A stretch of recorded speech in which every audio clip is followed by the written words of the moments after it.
एक प्रेग्नेंट महिला के लिए सबसे दुख की घड़ी वो होती है जब उसका होने वाला बच्चा, जिसको उसने 9 महीने अपने पेट में रखा था, वो पेट में ही खत्म हो जाए। अस्सलाम वालेकुम, मैं हूं doctor Sadia Salim.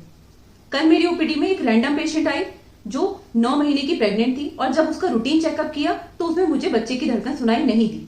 Emergency ultrasound की फाइंडिंग्स में 3.5 kg का 37 वीक्स का बच्चा पेट में ही खत्म हो गया था। उसके बच्चे के गले में कॉर्ड था और दूसरे साइंस देखकर ये शो हो रहा था कि बच्चे की डेथ को कम से कम 3 से 4 दिन हो गए हैं। अब मेरे लिए 2 चैलेंज थे।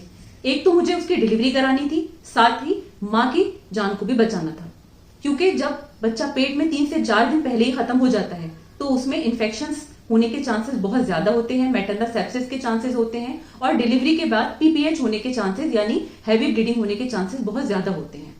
उस पेशेंट को रात में एडमिट किया और रात भर की कोशिश के बाद सुबह जाकर उसकी 6 बजे के आसपास नॉर्मल डिलीवरी हो गई।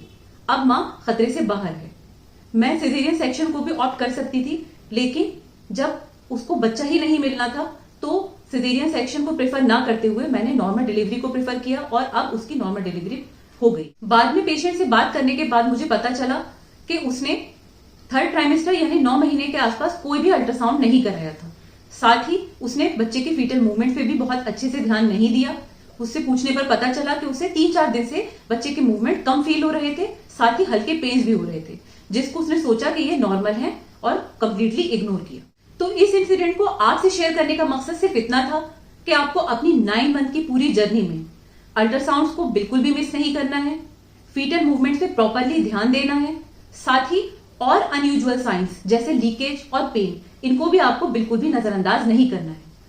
अपने डॉक्टर से प्रॉपरली विजिट करें, खासतौर से लास्ट ट्राइमेस्टर में हर हफ्ते आपको विजिट करना जरूरी है ताकि आप वक्त रहते सारे रिस्क फैक्टर्स को जान पाएं और डॉक्टर आपको और आपके होने वाले बच्चे दोनों को वक्त रहते बचा पाए। तो आप अपनी प्रेगनेंसी के दौरान फीटल मूवमेंट्स को प्रॉपरली फील कर पा रहे हैं या नहीं, मुझे कमेंट बॉक्स में बताएं। फर्दर प्रेगनेंसी टिप्स के लिए आप मुझे फॉलो या मैसेज कर सकती हैं। Thank you, Allah Hafiz.